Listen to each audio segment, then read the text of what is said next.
बिहार में जो 65% आरक्षण किया गया, जिसको लेकर के सुप्रीम कोर्ट ने इस फैसले का जो नोटिफिकेशन था उसको रद्द कर दिया। अब जो है जो भी भर्तियां बिहार में हो रही हैं वो 50% पे हो रही हैं। लेकिन सबसे इम्पोर्टेंट बात यह है कि बिहार के मुख्यमंत्री नीतीश कुमार इस पर ना अ बोल रहे हैं और ना ही न बोल रहे हैं, यानी आरक्षण का ना अ बोल रहे हैं और ना ही न बोल रहे हैं। अब इसको लेकर के तेजस्वी यादव जो है उन्होंने कहा है कि अगर इसको नहीं किया गया तो हम सड़क पर उतरेंगे। हमारे साथ प्रदीप यादव जी हैं, प्रदेश महासचिव हैं राष्ट्रीय जनता दल के। नीतीश कुमार तो एकदम चुप हो गए हैं, आरक्षण के मुद्दे पर कुछ बोल ही नहीं रहे हैं। यही तो आश्चर्य है, इतना बड़ा मुद्दा। और आज से नहीं है, ये शुरू से देश भर में लालू जी के नेतृत्व में हम लोग लगभग 30-40 बरस से जातीय जनगणना, जातीय जनगणना जब तक समाज का हर तबका जो संस्था है उसमें उसका पार्टिसिपेशन नहीं मिलेगा, तब तक आप 85% बहुजनों को उपेक्षित करके देश को मजबूत नहीं बना सकते। हम लोग का जो सोच है लालू जी का, लालू जी तो एक पूरी विचारधारा है और उनका शुरू से सोच है कि जातीय जनगणना हो और जिसकी जितनी आबादी है उसके अनुसार उसको पार्टिसिपेशन मिले। और जो खुली आंख से दिख रहा है, आप उठा के देख लो, जो खुली आंख से हम देखते हैं, तो चाहे न्यायपालिका हो, कार्यपालिका हो या समाज का जो भी संस्था है, यहाँ तक कि मीडिया में भी, यहाँ तक कि मीडिया में भी आप देखिएगा, जो बड़े बड़े बिजनेसमैन हैं, जो बड़ी बड़ी गाड़ियों पर चढ़ने वाले लोग हैं, जो 5 सितारा होटल में खाने वाले लोग हैं, ये कौन लोग हैं? उसमें आपको कुछ समुदाय के लोग ही मुख्य रूप से मिलेंगे। और जब तक इक्वलिटी नहीं आएगा, समाज का हर वर्ग को हर संस्था में पार्टिसिपेशन उसके जनसंख्या के अनुसार नहीं मिलेगा, तब तक देश को आप मजबूत नहीं बना सकते। लेकिन बड़ा सवाल है कि इतने बड़े मुद्दे पर नीतीश जी, बड़े मुद्दे पर, ये तो लालू जी का मुद्दा था जिसको आगे बढ़ाया तेजस्वी जी ने, और इसको सारे सोशल फोरम जो बना उसमें मीटिंग में तेजस्वी जी ने इसको राष्ट्रीय मुद्दा बनाया और कांग्रेस जैसी पार्टी इसको एक्सेप्ट की। लेकिन चूंकि भाजपा जो बैठी हुई है उसका जो माइंडसेट है वो कभी समाज में जो गरीब और दलित पिछड़े हैं उसकी हक की बात नहीं करती है। वो हमेशा लोगों को उसका जो है कि वो सामंती सोच वाली पार्टी है और लोगों में एक सांप्रदायिक माहौल बनाना और इसी पर राजनीति करती है। उसको पिछड़े दलितों से कुछ लेना देना नहीं है। और जहाँ तक सुप्रीम कोर्ट का बात है, आप जो संस्था, जब मैं तो न्यायपालिका पर भी सवाल उठाना चाहिए कि जो संस्था खुद से, उनको खुद से आकलन करना चाहिए।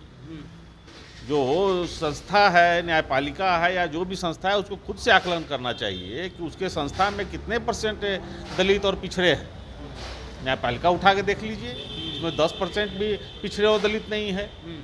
तो ऐसी जब संस्था होगी तो उस पर देश के आम लोगों का विश्वास कैसे हो सकता है? आरजेडी क्या करने जा रही है? आरजेडी का तो हम लोग का शुरू से है।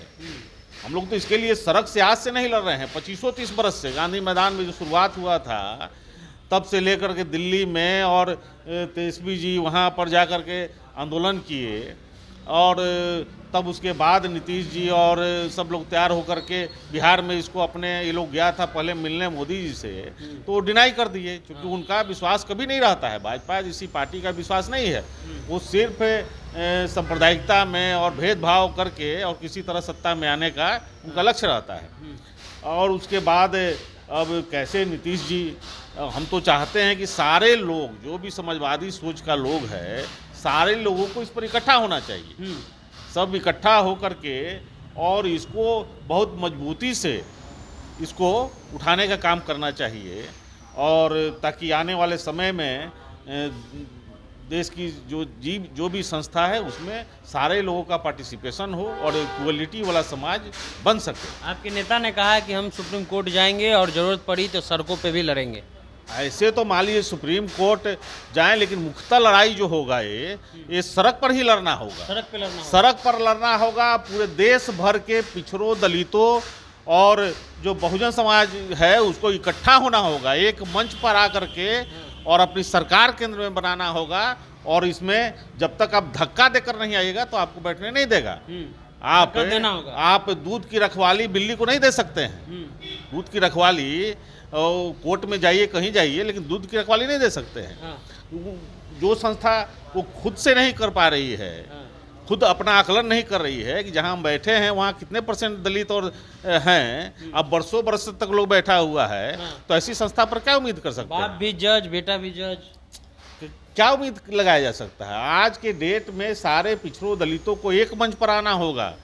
जितनी भी लालू जी कहते हैं कि वोट का राज यानी छोट का राज, इस फॉर्मूले पर जितनी भी देश की पिछड़ी जातियां हैं, दलित जातियां हैं, अति पिछड़ी जातियां हैं, उन सब लोगों को गोलबंद हो करके और तब जा कर के इस पर जिसकी जितनी आबादी है उसके अनुसार लोगों को पार्टिसिपेशन के लिए लड़ना होगा। लेकिन और तब जा कर के एक मजबूत समाज बनेगा और तब जा कर के एक मजबूत देश बनेगा। कल एक और फैसला आया 2 दिन पहले, अब जो है उन्होंने कहा है सुप्रीम कोर्ट ने कि एससी कम्युनिटी यानी दलित कम्युनिटी में भी कोटे के अंदर कोटा रहेगा, जिसको लेकर के अब कहा जा रहा है कि अब फिर लगातार जो भी जजमेंट आरक्षण के खिलाफ होता है वो विरोध में ही क्यों होता है? ये सब सामाजिक न्याय का जो मूल है, सामाजिक न्याय का जो मूल है उसमें समाज के पिछड़ेपन, छुआछूत को लेकर के है, भेदभाव लेकर के है। ये कोई आर्थिक सुधार का कोई चीज नहीं है, जो योजना नहीं है, ये कोई आर्थिक सुधार का योजना नहीं है। ये तो चूंकि जो पिछड़े हैं, दलित में आज भी देखिए दलित में के साथ लोग भेदभाव करते हैं। मंदिर हो या बहुत सी संस्थाएं जहां आपको दलितों के साथ भेदभाव किया जाता है। राष्ट्रपति तक को मंदिर में घुसने में इसी देश का आप देखें, पुरी में क्या हुआ था राष्ट्रपति द्रौपदी मुर्मू के साथ, द्रौपदी मुर्मू साथ। तो ऐसा समाज है और ऐसा समाज का पोषण करने वाला जो एक मानसिकता है समाज में, देश में, उसके